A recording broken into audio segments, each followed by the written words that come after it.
El día de hoy vamos a hacer una introducción a los contenidos de nuestra materia y para nosotros poder hablar de diseño, que a la larga no es más que esbozar nuestras ideas, tenemos que hablar del proceso del dibujo como tal. Nosotros no estaremos haciendo dibujo técnico tradicional, estaremos haciendo un diseño asistido por computadora basado en la normativa del dibujo técnico. Entonces es importante conocer este proceso porque de alguna manera existen muchas analogías entre el dibujo técnico tradicional y el trabajo en operadores o asistentes computacionales para el diseño y el dibujo. Entonces, ¿cuál es este proceso? Bueno, en el afán de poder representar nuestras ideas de una manera técnica y que sean universalmente reconocidas, siempre se parte de un proceso en el cual todo inicia por tratar de exponer las posibles ideas que nosotros tengamos. Es por eso que la primera parte de un proceso se le denomina esbozo. El esbozo es una idea gráfica que nosotros la podemos elaborar sin mayores detalles o sin mayores pergaminos, ¿no es cierto? Acá tenemos el ejemplo muy práctico de esta sillita de aquí, ¿no es cierto? En la cual se hace un esbozo, el cual característicamente es a mano alzada, no goza de mucha técnica, no queremos aquí todavía exponer temas relativos a medidas, formas, geometrías, sino más bien una vaga idea de lo que nosotros estamos buscando crear o diseñar. A todos les habrá pasado que en sus mentes se les ocurre alguna idea respecto a una temática puntual, pero mientras no la dibujemos, no la expresemos literalmente o algo por el estilo, va a ser muy difícil que la podamos compartir. Tuviéramos que entrar en un entorno de telepatía, ¿no es cierto? Para nosotros poder transmitir lo que estamos imaginando a una tercera persona. Entonces, es por eso que un esbozo nos puede ayudar bastante a generar condiciones respecto a esa idea que tenemos. El esbozo eh, conservará una generalidad de lo que estamos buscando diseñar, pero va a escasear en detalles técnicos y normativos, ¿no es cierto? Posteriormente al esbozo, nosotros ejecutamos un croquis, ¿no es cierto? ¿Qué diferencia hay del esbozo al croquis? Tradicionalmente se decía que el croquis, que es este que le estoy enmarcando aquí en la pantalla, también se hacía a mano alzada. Entonces uno dice, bueno, si el esbozo es a mano alzada, el croquis también es a mano alzada, ¿cuál es la gran diferencia? La diferencia radica en que en el croquis sí tenemos que elaborar un poquito más el asunto de detalles, medidas, formas, geometrías, etcétera, etcétera. ¿No es cierto? Entonces, aquí hago un paréntesis. La analogía que voy a elaborar aquí con respecto al diseño asistido es que nosotros siempre estaremos trabajando como croquis. O sea, yo abriré en posteriores semanas mi software de diseño y lo que voy a hacer son croquis. Lógicamente ya no podríamos hablar de dibujos a mano alzada, pero sí vamos a respetar ya detalles geométricos, formas, distancias, etcétera, etcétera. ¿Y cuál va a ser entonces el paso fundamental para que un croquis sea un plano? Llamaremos plano a aquel dibujo, a aquel diseño que ya esté perfectamente elaborado, ¿no es cierto? Este de acá, que esté perfectamente elaborado, que esté perfectamente codificado, acotado, detallado, con información respecto a el diseño que estamos trabajando en un formato normalizado y que aquí lo más importante, que ya no se le va a ejecutar ningún cambio. Es decir, el plano, a diferencia del croquis, es un documento que tiene alguna especie de proceso en el cual ya se ha depurado cualquier tipo de error. Entonces, el plano es ese documento que si yo deseo, puedo compartirlo a nivel de un ámbito técnico, tecnológico, de ingeniería, etcétera, etcétera, y se va a respetar ese diseño al 100%. Entonces, aquí les hago caer en cuenta de algo. Cuando nosotros construimos una casa o hacemos alguna construcción, alguna infraestructura, Eso no es verdad, que lo que se diseña a la larga no son los planos, sino son los croquis, ¿no es cierto? ¿Por qué digo que se diseñan los croquis? Porque esos croquis luego pasan a una entidad que en el caso de nuestra ciudad vendría a ser la registraduría de la propiedad, el municipio, etcétera, etcétera, y ellos dicen, perfecto, el croquis que usted ha realizado está aprobado. Ya no hay que hacerle modificaciones. Está totalmente apto para su construcción. Y se supone, porque sabemos que aquí en nuestra ciudad y en nuestro país hay por ahí algunas travesuras que se cometen en el mundo de la construcción, pero se supone que ese documento no debería ser infringido de ninguna manera. Se tiene que respetar linderos, se tienen que respetar distancias, se tiene que cumplir con las medidas, etcétera, etcétera, ¿no es cierto? Entonces, bueno, es un ejemplo muy práctico, muy palpable. Creo que el que menos en algún instante estuvo en alguna coyuntura de una construcción y sabe que pues con los planos aprobados uno tiene el derecho de ir y de construir. Solamente falta la plata, ¿no es cierto? Pero ya, con el plano se puede llevar a cabo una construcción. De igual manera, cuando nosotros trabajemos en un proyecto, en algún diseño específico, trabajaremos en el mismo, le daremos perfeccionamiento continuo hasta alcanzar un estado tal en el que ese diseño adopte la forma de un plano, es decir, tenga toda la información necesaria y requerida para que pueda ser gráficamente universal e interpretable. El diseño es interesantísimo, muchachos, porque hoy por hoy ustedes pueden hacer su diseño aquí en la ciudad de Cuenca, ¿no es cierto? Pueden hacerlo revisar, digan ustedes, por alguna empresa. Pensemos que estamos diseñando alguna pieza en aluminio, ¿no es cierto? En algún aluminio de alta calidad. Y esta pieza va a funcionar en un ámbito industrial, pensemos que a nivel de una fábrica. Entonces, nosotros podemos elaborar el diseño aquí hasta llegar a formar un plano de ese diseño. Podemos hacerlo revisar, piensen ustedes en Portugal, mandamos a Lisboa porque ahí hay algún centro de estudio y de, no sé, de comprobaciones dinámicas, estáticas de ese elemento, nos dan el ok y luego podemos contactarnos con la China, ¿no es cierto? O con Taiwán y decir, produzcame este diseño, produzcame 1000 unidades de este diseño, ¿no es cierto? Entonces, ¿qué pasa? Ustedes van a decir, eso parece muy difícil, no lo es. ¿Por qué? Porque un plano va a gozar de información normalizada. Cuando se habla de normalización, y ya vamos a ver ese punto inmediatamente, este documento es universal, puede ser interpretado de la misma manera por cualquier persona que tenga conocimiento de un área tecnológica relacionada con el diseño. Entonces, cuando vean sus medidas, cuando vean sus cotas, cuando vean la forma en la que han llenado sus cajetines de los distintos formatos, van a saber exactamente lo que tienen que crear, cómo lo tienen que crear, qué medidas deben respetar, qué tolerancias dimensionales pueden tener, etcétera, etcétera, etcétera. ¿No es cierto? Entonces, eso facilita enormemente en el día a día los temas de producción, de diseños, de objetos, etcétera, etcétera.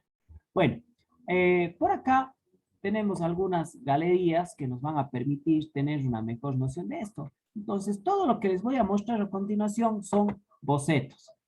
Aquí estas fotografías a veces les tomo un poquito cargar, pero fíjense, aquí tenemos un boceto a la larga de una construcción. Incluso nos da la sensación de que aquí han graficado las personas, ¿no es cierto? Allá al fondo podemos ver un camino de palmeras, vemos esta construcción con ventanales grandes. Esto de aquí del frente parece ser una expresión de algún jardín, de a lo mejor alguna lagunita o de un camino de ingreso, pero no deja de ser un esbozo, no está ni siquiera muy claro. Es una idea sacada de la cabeza y puesta en papel, ¿no es cierto? Ahora, veamos otro tipo de esbozo. Aquí tenemos un prototipo de un vehículo, ¿no es cierto? Más parece un dibujo artístico antes que cualquier cosa técnica, ¿no es cierto?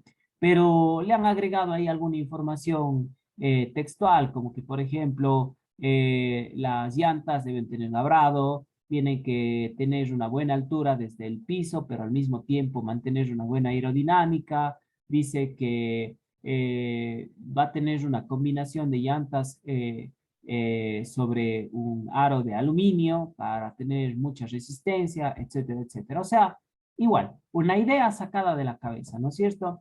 Y por último, veamos alguno más. Aquí tenemos otro de otra índole, ¿no es cierto? Este parece ser el esbozo de un artículo tipo cartera, ¿no es cierto?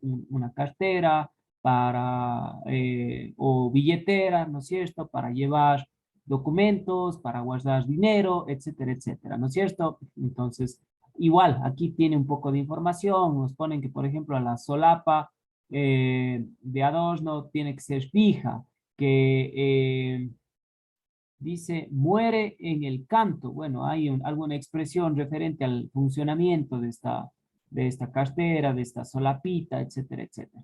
Incluso aquí han adjuntado unos 2 screenshots de posibles texturas que podría llevar esto, ¿no es cierto? En fin, veamos cómo se cambia esto versus un croquis. Entonces, vamos con este primer croquis. Fíjense, aquí ya hay una mejor elaboración. Aquí, por ejemplo, podemos ver elementos como ejes que definen el centro de esta jarra, ¿no es cierto? Podemos ver incluso el centro geométrico de la jarra. Podemos ver ya algunas cotas, el diámetro inferior, el diámetro medio, el alto total, el ensamble que va a tener la tapa versus el envase, etcétera, etcétera. ¿No es cierto? Ya está mucho más tecnificado, ya no está tan artístico. Todavía goza de algunos elementos artísticos ahí, pero bueno, ya está mucho más tecnificado. Fíjense en este. Este es un carrito monoplaza, ¿no es cierto? Entonces, fíjense, ya muy bien acotado, los dibujos mucho más tecnificados, incluso una ligera lista de elementos de designación y de materiales a utilizarse. Entonces, ya tiene una característica mucho más técnica, mucho mejor planificada, ¿no es cierto? Ángulos, centros geométricos igual, desviaciones de las estructuras, etcétera, etcétera. Creo que la idea va ganando claridad, ¿no es cierto? Y veamos ahora lo que es un plano. Bueno, creo que esta imagen va a estar bastante reconocido por nosotros. Aquí tenemos una parte del plano de una casa. Entonces aquí sí, medidas, nos muestra las partes que son concreto, que son paredes, lo que es una habitación, para dónde se abren las puertas, por dónde tenemos entradas de aire, etcétera, etcétera. O sea, ya un plano tal cual de una construcción. Fíjense en este otro. Este es de un osciloscopio.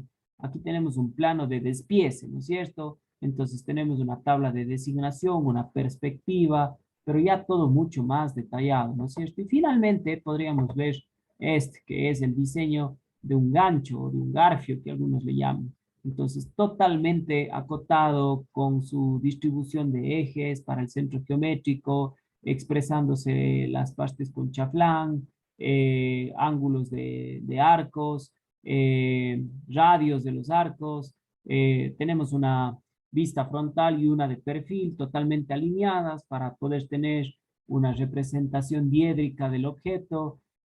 Acá abajo alcanzamos a ver algo del cajetín que nos están poniendo que la escala es 1:1, el material, el número de documento, etcétera, etcétera. Entonces, estas ya son planos, son, a ver, este objeto de aquí, si mandamos a una herrería en Brasil, ¿no es cierto? Lo pueden llevar a producción, ¿no es cierto? Tienen toda la información técnica y normalizada para crear este gancho, ¿no es cierto? No van a tener ningún tipo de confusión, no van a tener la necesidad de llamarnos y consultarnos sobre algún aspecto puntual, van a tener la total y entera certeza de cómo se tiene que construir para cumplir con nuestras necesidades técnicas y funcionales. ¿Correcto? Entonces ese, en largos rasgos, es el proceso del diseño, del dibujo y del diseño. En el diseño también vamos a elaborar algo muy similar. Hasta aquí, ¿alguna duda? ¿Está todo claro? La verdad es algo sencillo de interpretar y de entender, ¿no es cierto? Perfecto. Prosigamos entonces. Vamos ahora a revisar lo siguiente.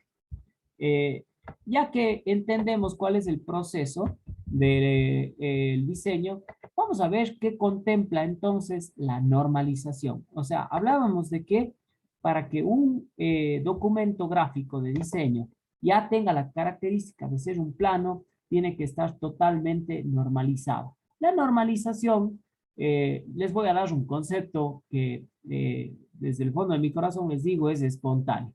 La normalización es un conjunto de elementos que se deben cumplir para que una situación cualquiera sea universal, ¿no es cierto? Sea reconocida universalmente. Entonces, dicho eso, ¿quién se animaría a darnos un criterio de lo que es la normalización en el diseño? ¿Qué se les, qué se les viene a la cabeza? No sé si alguien nos participa y nos dice qué entiende por normalización en el diseño. Puede ser con respecto a una bicicleta entre el aro 27 y 29. Ya pudiera ser, ¿no es cierto? La denominación del aro nos permite saber qué tipo de bicicleta es, medidas, etcétera, etcétera. ¿Quién más? Alguien que se anime a decir, bueno, yo entendería por normalización el diseño, este conjunto de elementos o esta situación puntual, o díganos, ¿qué se les viene a la cabeza si es que ustedes escucharían sobre normalización en el diseño? ¿Qué se les vendría a la cabeza? Buenas noches. ¿Cómo estás? Cuéntame. Bueno, yo entendería por normalización algo que sea entendible de una manera general, en todo lado, en todos los dibujos, que tenga el mismo significado para todo el mundo que interprete un plano. Correcto, correcto, Sergio. Es tal cual, ¿no es cierto? Es tal cual. Entonces, si hablamos de normalización, postnormalización, vamos a entender que es el conjunto de elementos que se deben implementar en un plano para que sean universales, para que sean, como Sergio denominó, generales, ¿no es cierto? ¿Cuáles son ese conjunto de elementos? ¿Qué creen ustedes que pueda intervenir en un diseño? Si yo les digo, cierren un momentito los ojos e imagínense los planos del vehículo que ustedes manejan, ¿qué elementos se encuentran ahí?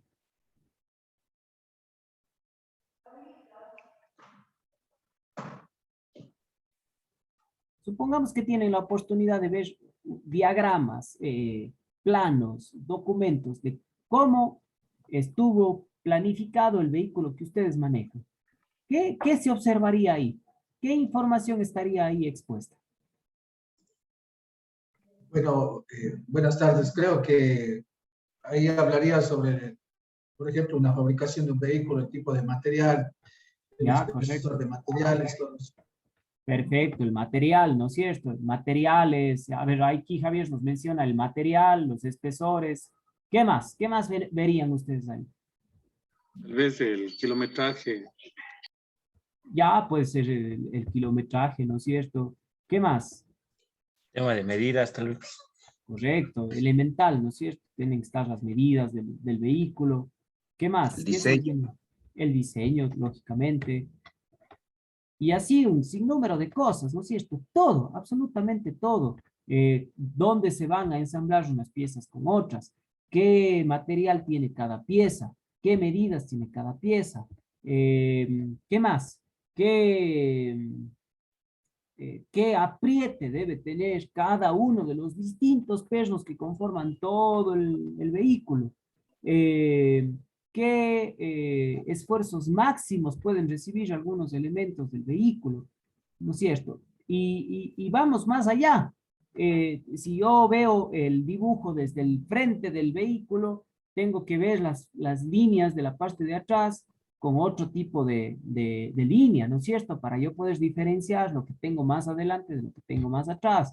Voy a ver líneas que me marquen los lugares donde tengamos agujeros, ¿no es cierto? Para que me permita la representación, hacerme entender que estoy trabajando a lo mejor con espacios agujereados, con un perfil cilíndrico. Y nos podemos ir de largo, ¿no es cierto? Entonces, muy bien.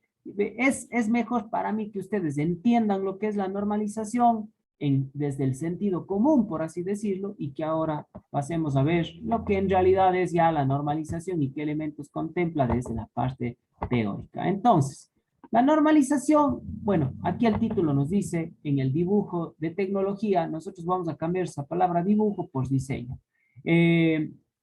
es la que permite que el diseño sea técnico, que sea algo que nos permita unificar los conocimientos, simplificar el lenguaje gráfico, acortar el tiempo justamente de su elaboración y facilitar la interpretación. ¿No es cierto? Entonces es un conjunto de prescripciones generales, reglas que se establecieron en los países industrializados de manera que se pueda comerciar y racionalizar la fabricación de todo tipo de bien y de servicio. ¿Correcto? Por eso es que en algunos temas de normalización escuchamos que tal país está sujeto a las normas INEN, ¿no es cierto? En este caso el Ecuador, ¿no es cierto? Pero estas normas INEN también están asociadas o van paralelas a las normas ISO, a las normas internacionales. Y estas normas ISO, a su vez, tienen varios puntos a favor, varios puntos de concordancia con respecto a las normas ACME, que son normas americanas, ¿no es cierto? O a las normas JIS que se utilizan en Medio Oriente y en Occidente, ¿no es cierto? Esos son conjuntos de normas, ¿no es cierto? Ahora, dentro de estas normas en el diseño hay tres grandes grupos que están justamente anotados aquí, ¿no es cierto? Les alcanzamos a ver aquí. Normas de representación, normas sobre las dimensiones y normas sobre la designación. Las normas de representación codifican todo lo inherente al dibujo como tal, ¿no es cierto? Es decir, líneas, arcos, radios, todo lo que sea diseño, todo lo que sea dibujo está codificado con normas de representación. Las normas sobre las dimensiones es todo lo partícipe o todo lo relativo justamente a las medidas de las piezas, a las dimensiones de las piezas, medidas totales, parciales, tolerancias, etcétera, etcétera. Y las normas de designación se refiere a los elementos que utilizan los distintos diseños que están estandarizados mediante una codificación. Ustedes que un poco están en el área de las empresas, de las fábricas y de todo, ustedes saben que, por ejemplo, a ver, aquí teníamos a varios empleados de Indurama, ¿verdad? A ver, sí o no, que si es que Indurama necesita pedir 1.000.000 de tornillos para ensamblar, me imagino yo, las tapas de una lavadora, ya. No llaman al proveedor y dicen, hágase un favor, Sasso, ¿verdad? Estamos necesitando unas tuerquitas que no sean muy grandecitas, sino que sean medio medianas nomás, con un acabado medio chévere para que no se vea feo el ensamblaje y que más o menos sean del ancho del dedo chiquito de la mano de un niño, más o menos. No, no es cierto. Imagínense lo que sería eso, es peor que una adivinanza. ¿Qué decimos? Señor proveedor de pernos o de tuercas, necesitamos que nos mande 1.000.000 de tuercas M10 por paso 1.5 con cabeza avellanada y con base de arandela, ¿no es cierto? Entonces, el proveedor dice inmediatamente, sabe exactamente qué es esa designación, tuerca M10, paso 1.5, cabeza avellanada, base de arandela, el proveedor sabe exactamente lo que ustedes quieren. Y tan así que incluso algunos fábricas o algunos establecimientos llaman y dicen, necesito 1.000.000 de tuercas T555708-7. ¿No es cierto? Por poner un ejemplo, estoy inventando, por supuesto, pero es una codificación que reciben algunos elementos en tornillería, en situaciones similares, para poder designar elementos de una manera mucho más clara y que sea imposible de llevar a un error de interpretación, ¿no es cierto? Bueno, aparte, esas son las normas básicas del diseño, pero también está aplicada normativa a los formatos. Los formatos van a ser estos documentos en los cuales nosotros expongamos nuestros diseños, ¿no es cierto? La norma que respalda la utilización de estos formatos es la UNE-1-026-83, que es paralela o concuerda con la ISO 5457. Esta básicamente designa los formatos desde el A0 hasta el hasta el A6, en realidad, que es un formato chiquitito. Ustedes deben estar muy familiarizados con algunos de estos. Las hojitas de papel bond que normalmente utilizamos para hacer impresiones en nuestras casas. ¿Qué formato tiene? A4. A4, ¿no es cierto? Ya, entonces el formato A4 es parte de la familia de los formatos de la norma ISO 5457. Ojo, esta información que les estoy dando para nada va a ser tomada en ninguna prueba o algo por el estilo, simplemente estamos repasando, estamos cubriendo esta información técnica que es conveniente conocerla para poder llevar nuestro trabajo en el software posteriormente. Entonces, esta norma se ha dedicado a buscar formatos que contemplen una área específica en base a sus medidas de largo y ancho para poder representar distintos tipos de objetos. Uno entiende que el formato A0, que es el más grande, es un formato que a lo mejor será idóneo para la representación de planos de construcciones, para la representación de obras civiles, la representación a lo mejor de situaciones topográficas, y por otro lado, un formato A4, ¿no es cierto? Como es justamente el formato que nosotros utilizamos para impresión, es un formato en el cual se puede hacer diseños pequeños, de piezas pequeñas mecánicas, o de piezas pequeñas eléctricas, de circuitos hidráulicos, quién sabe, ¿no? Lógicamente, según el tamaño, irán ingresando en los distintos formatos. Al tema de los formatos le daremos luego un espacio adicional para conocer un poquito más sobre la familia principal de formatos y sus medidas. Ahora, en cuanto a la rotulación, las normas de la rotulación es básicamente especificar cómo debe ir la escritura implementada en cualquier tipo de plano. Ustedes saben que desde el cajetín donde va información escrita respecto a nuestro proyecto y también en algunos sectores de nuestros planos existen textos, ¿no es cierto?, que pueden servir para denominar algo o para simplemente entregar información. Bueno, este texto tiene que guardar algunas características normadas, pero básicamente se pueden reducir en tres aspectos muy puntuales, que es la legibilidad del mismo, es decir, que se pueda leer con facilidad, la homogeneidad del mismo, es decir, que la anchura del trazo y la separación entre caracteres sea constante y que sea apta para la reproducción, es decir, que pueda ser reconocida en todos los países ligados a una estructura normada, ¿no es cierto? Hago un paréntesis aquí. ¿Quién alguna vez hizo dibujo técnico tradicional? ¿O todos tuvieron la oportunidad de hacer dibujo técnico tradicional? Por ahí veo que Víctor dice que sí lo ha hecho. Jonathan, ¿usted también? Sí, en el colegio. Ya, muy bien. A ver, Jonathan, háganos acuerdo. Teníamos que escribir el título de la lámina. ¿Se acuerda cuánto era el alto de la escritura? Si no estoy mal, era 5 milímetros de la mayúscula y 3.5 la minúscula. No, algo así, no me acuerdo muy Ya, bien. no, está bastante bien. En realidad sí, sí hay esa, sobre todo para formatos grandes. Y ¿recuerda usted qué espacio había que tenía que existir entre caracteres? 1,5, ¿no era? Dependiendo, ¿no es cierto? Para títulos, 1,5, en escritura continua, alrededor de 0.5, ¿no es cierto?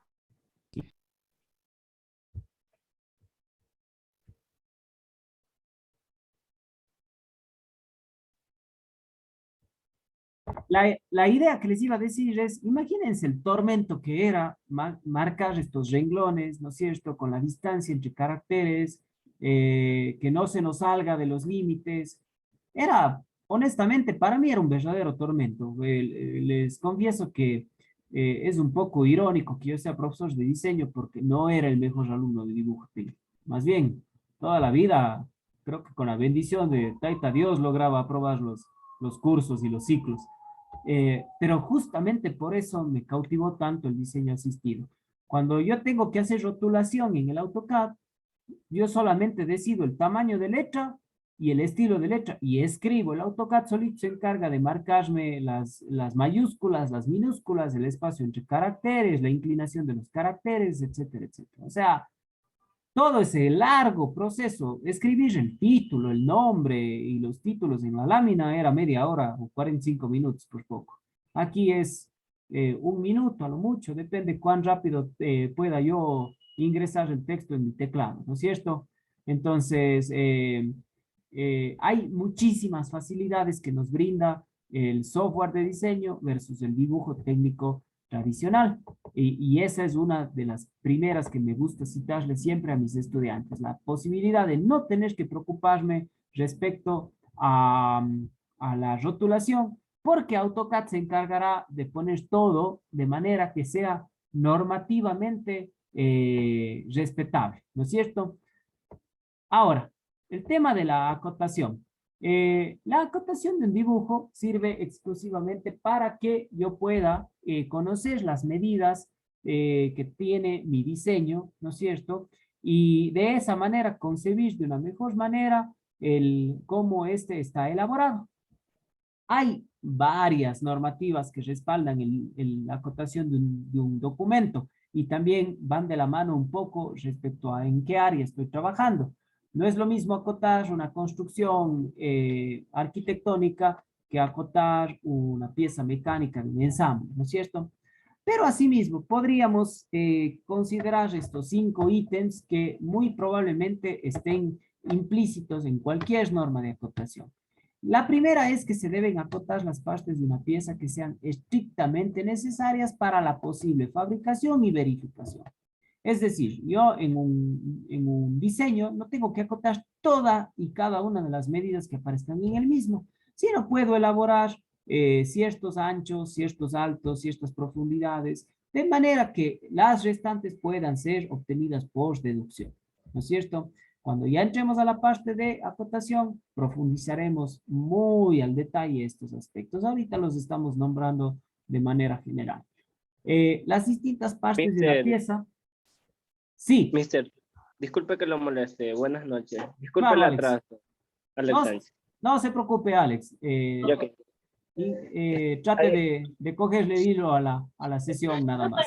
Sí, sino que ayer también no pude conectarme porque se me fue la luz aquí de la casa por la lluvia y no pude conectarme ayer. No se preocupe, Alex. Son circunstancias a las que todos estamos expuestos de una u otra forma. Ya, muy amable. Bienvenido a la clase y tratemos de cogerle el hilo a lo que estamos conversando por acá. Ya, listo, gracias. Decía entonces, las distintas partes de una pieza se deben acotar solo una vez en el dibujo. ¿Por qué dirá esto de que solo se deben acotar una vez? Bueno, un diseño técnico de algún objeto no solamente es un dibujo desde un punto de vista específico y puntual, sino que goza de distintos puntos de visualización, de representaciones diédricas de los distintos planos de un objeto y también se suelen hacer perspectivas, recortes, roturas que permitan ver de una manera más ampliada y más clara a un diseño en sí. Por lo tanto, si es que yo en alguno de estos tantos elementos que tengo para representar el objeto acoto, pensemos, una altura, pues esa altura no debe volver a aparecer en ningún otro lado de mi diseño, ya que ya está señalada ahí y lo que más debemos propender a darle realce es al diseño en sí, no a las medidas, no a las líneas de acotación, sino al diseño en sí, a transmitir gráficamente cualquier idea que yo haya logrado diseñar. ¿Está bien? Luego, las cotas deben colocarse en vistas que resulten más claras y expresivas para determinar mejor la dimensión que representan.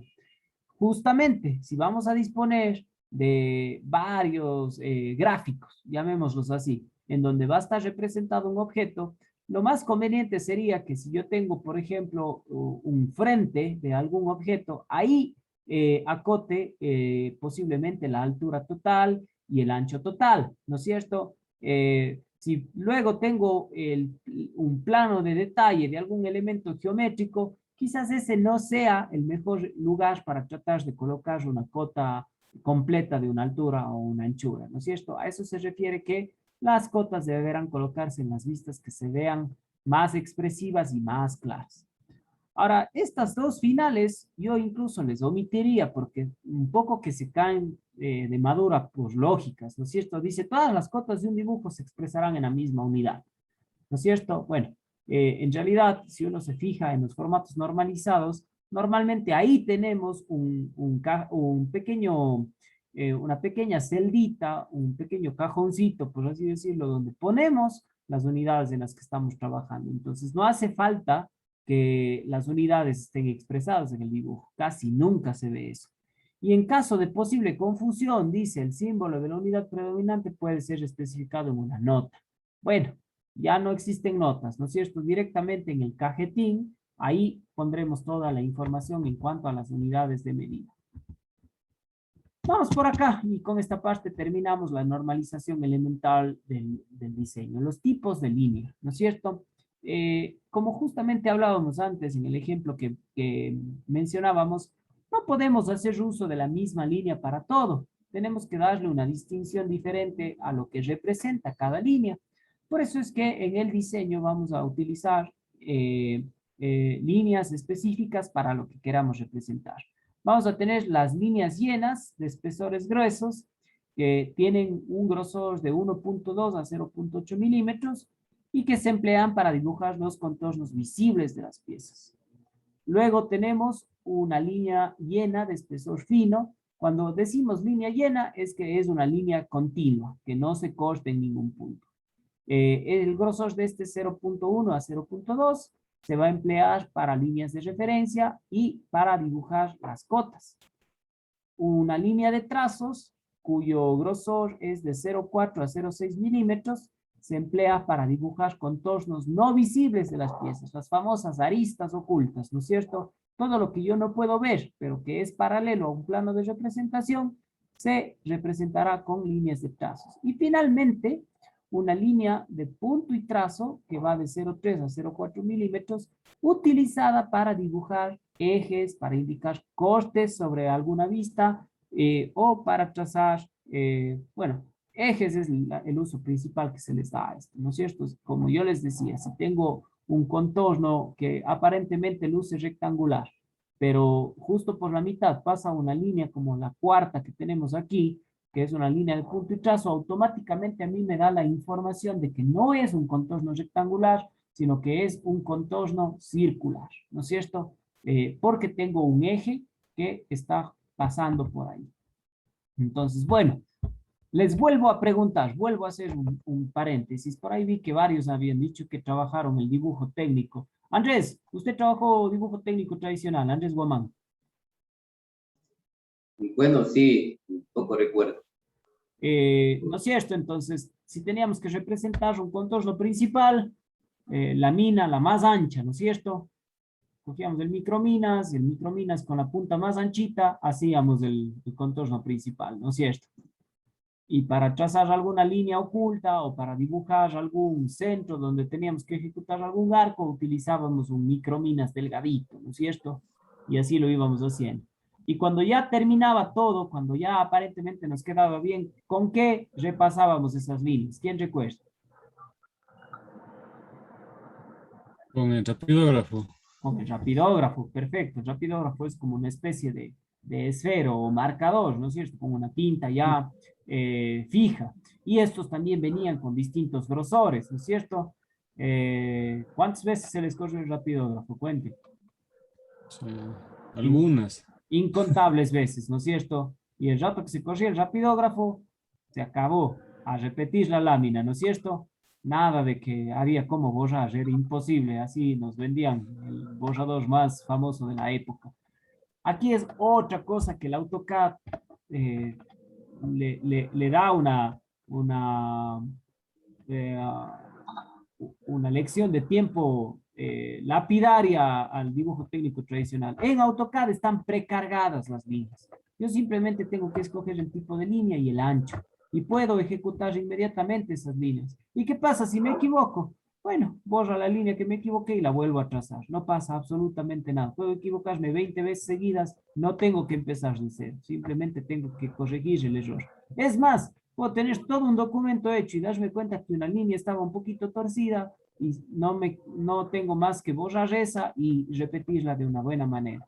Ahora, ¿se acuerda? Por ahí pensemos, ¿quién más me mencionó? Diego Durán. Diego, sí hizo dibujo técnico tradicional. Sí, en el colegio. ¿Se acuerda medir el trazo, una distancia, el punto, la distancia, el trazo, la distancia, el punto, ¿no es cierto? Ir midiendo uno por uno. Sí. ¿Sí, sí se acuerda de eso? Un poco, no muy bien, yo no me acuerdo mucho. Yo me acuerdo porque me daba dolor de ojos cada que tocaba hacer una línea de eje, ¿no es cierto? Trazar 0,7 milímetros, separarle 2, hacer el puntito, separarme 0,2, 0,7 milímetros otra vez. Y si tocaba hacer una línea de eje de 150 milímetros, dolor de ojos, ¿no es cierto? Bueno, acá en el AutoCAD solo tengo que escoger línea de eje y trazo la línea de 150 milímetros y listo, ya está. Entonces, vayan pensando cuánto tiempo se ahorra en el diseño asistido por computadora, ¿no es cierto? Los trabajos que posiblemente a mí me tomaban 2 horas y media, 3 horas, 5 horas hacerlos, en AutoCAD 20 minutos, ¿no es cierto? Rapidísimo, sin errores, sin manchones, sin cambio de rapidógrafo, nada, todo expedito y perfecto. Entonces, ahí les voy dando esa información para que se vayan motivando respecto al uso del AutoCAD, porque nos va a resolver más problemas de los que nos va a generar.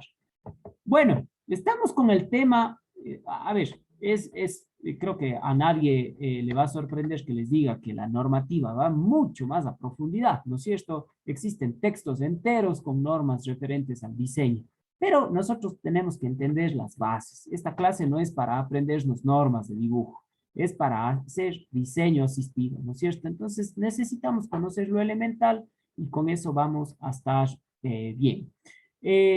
Voy a continuación a dar un pequeño espacio de receso. Vamos a tomarnos unos 15 minutitos aproximadamente. Yo les sugiero que no se desconecten de la sesión.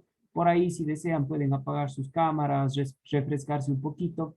Y al retorno de la clase, lo que vamos a hacer es cambiar un poquito la temática y les voy a mostrar cómo es más o menos el proceso de descarga de AutoCAD.